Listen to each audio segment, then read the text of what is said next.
Hello guys, welcome back to my page. আমি নবনীতা এবং আমার এই চ্যানেলে তোমাদেরকে অনেক অনেক অনেক স্বাগত। আশা করি তোমরা সবাই ভালো আছো এবং আমিও খুব ভালো আছি। তো আজকের ভিডিওটা বুঝতেই পারছি একটা নেইল এক্সটেনশনের। তো আমি এই নেইল এক্সটেনশনটা কিভাবে করলাম সম্পূর্ণ ভিডিওটাই আজকে আমি তোমাদের সাথে শেয়ার করব। যেহেতু এই কাস্টমারটা এক হাতেই শুধু নেইল এক্সটেনশন করেছিল, তার জন্য আমি প্রথমেই ওর যে এক্সট্রা নেইলসগুলো ছিল ওটা নেইল কাটার দিয়ে কেটে নিয়েছি এবং তারপরে একটা কিউটিক্যাল পুশার নিয়ে ওর কিউটিক্যালগুলোকে জাস্ট পুশ করছিলাম। সবকটা নখের কিউটিক্যালগুলোকে পুশ করব এবং যদি এক্সট্রা কোনো কিউটিক্যাল থাকে সেগুলোকে কিউটিক্যাল কাটার দিয়ে কেটে দেব এবং একটা ফাইলারের সাহায্যে নখগুলোকে হালকা করে ঘষে নেব। ঘষে নেওয়া হয়ে গেলে এখানে দেখো আমি অনেকগুলো নখের সাইজ নিয়ে বসে গেছি। মানে নখের বিভিন্ন ধরনের সাইজ হয়, প্রত্যেকটা নখের আলাদা আলাদা সাইজ এবং প্রত্যেকের হাতে আলাদা আলাদা সাইজ। তো এখানে দেখো আমি প্রত্যেক কটা সাইজ বেছে নিয়েছি, মানে ওর হাতের 5টা আঙ্গুলের 5 রকম সাইজ আমি বেছে নিয়েছি। এবার আমি প্রত্যেক কটা নখ আমি এই 401 যে বোল্ডবির গ্লুটা হয় সেই গ্লুটা দিয়ে আমি আটকে নেব।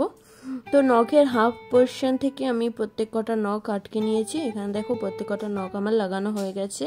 এবার এই নখগুলোকে আমি সিকিউর করার জন্য এই ইউভি মেশিনের ভিতরে আমি 1 মিনিটের জন্য দেব। 1 মিনিট হয়ে গেলে আমি এবার নেলসগুলোকে একটা টিপ কাটারের সাহায্যে ও যেই সাইজ রাখতে চেয়েছিল সেই সাইজের করে নিয়েছি।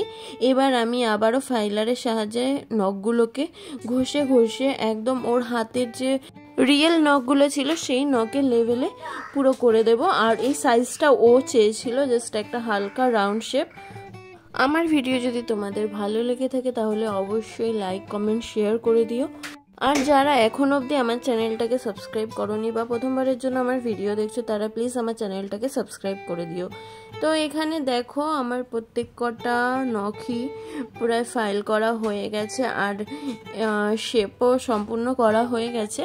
এবার আমি কি করব, একটা বাফার নেব। বাফার দিয়ে যে ওপরে যেই একটা অমসৃণ ভাব থাকে সেটাকে আমি পুরো বাফার করে সেটাকে পুরো একটা লেভেলে করে দেব।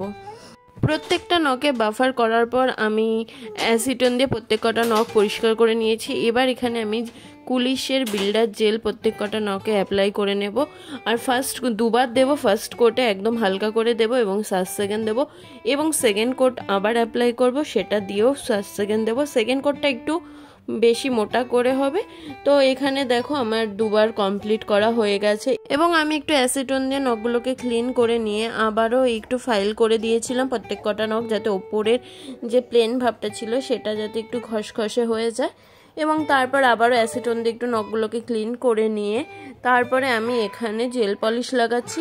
আমার কাছে এই কালারটা ছিল না, তো কাস্টমারের ডিমান্ড ছিল এই কালার। আমি এই কালারটা বানিয়ে নিয়েছিলাম একটা প্যালেটের মধ্যে নিয়ে। এবার আমি এই রেড কালারটা প্রত্যেক কটা নেলসে অ্যাপ্লাই করে দেবো, শুধুমাত্র ফিঙ্গার রিংয়ের নেলটা বাদ দিয়ে। এবার দেখো আমার প্রত্যেক কটা নখে অ্যাপ্লাই করা হয়ে গেছে। আর আমরা কোনো সময় আমাদের ইচ্ছে মতো নেল এক্সটেনশন করতে পারি না, মানে ডিজাইনটা সেটা কাস্টমারের যেই ডিমান্ডটা থাকে আমাদের সেই ডিমান্ড অনুযায়ী করতে হয়। কাস্টমারের ডিমান্ড ছিল যে সে যেন রিং ফিঙ্গারটা একটু আলাদা হয়, তো তার ডিমান্ড অনুযায়ী আমি রিং ফিঙ্গারটা করেছিলাম। একটা বেস কালার লাগিয়ে নিয়েছিলাম ফার্স্টে এবং তাতে সে একটা হার্ট শেপ চাইছিল, তার জন্য আমি একটা একদম সরু একটা ব্রাশ দিয়ে তার রিং ফিঙ্গারের মিডিলে রেড কালারটা দিয়েই একটা হার্ট শেপ করে দিই এবং ওপর দিকটা কিছুটা এরকম রেড কালার দিয়ে করে দিই, যেটা আর কি দেখতে সত্যি সামনের দিয়ে খুবই সুন্দর লাগছিল। তো এখানে আমার মোটামুটিভাবে আমার নেল এক্সটেনশনটা হয়ে গেছে। আর হ্যাঁ, আমি কিন্তু এখানে জেল পলিশটা 2বার করে মানে 2 কোটে লাগিয়েছিলাম এবং প্রত্যেকবার লাগানোর পরই কিন্তু এই ইউভি মেশিনের ভেতরে হাতটা দেওয়া খুবই দরকার। তো এখানে আমার নেল এক্সটেনশনটা হয়েই এসেছে, প্রায় অলমোস্ট ডান। তো এবার খালি আমি ওপর থেকে একটুখানি টপ কোট সব কটা নখে লাগিয়ে দিয়েছি এবং লাগিয়ে দিয়ে আবারও আমি 1 মিনিটের জন্য এই ইউভি মেশিনের ভেতরের হাতটা দিয়েছিলাম। তো এখানে আমার নেইল এক্সটেনশন সম্পূর্ণ ডান হয়ে গেছে। এবার আমি জাস্ট কিউটিক্যাল অয়েলটা ওর কিউটিক্যালগুলোতে লাগিয়ে দিয়েছিলাম, কারণ আমরা ঘষাঘষি করাতে অনেক সময় কিউটিক্যালগুলোতে একটু ড্যামেজ হয়েছে, তাই কিউটিক্যাল অয়েলটা লাগানো খুবই জরুরি। তো এখানে দেখো আমার কমপ্লিট, আর এটা ছিল ফাইনাল লুক। তোমাদের কেমন লাগছে সবাই অবশ্যই কমেন্ট করে বলো। আমার ক্লায়েন্টের কিন্তু এই নেল এক্সটেনশনটা কিন্তু খুবই পছন্দ হয়েছিল, কিন্তু তোমাদের কেমন লেগেছে সেটা কিন্তু অবশ্যই কমেন্ট করে বলবে। আর যদি ভালো লেগে থাকে তাহলে অবশ্যই এই ভিডিওটাতে লাইক, কমেন্ট, শেয়ার করে দিও। তো এই ছিল আজকের আমার ভিডিও। আমি চলে আসবো আবারও নতুন একটা ভিডিও নিয়ে। ততক্ষণের জন্য টাটা।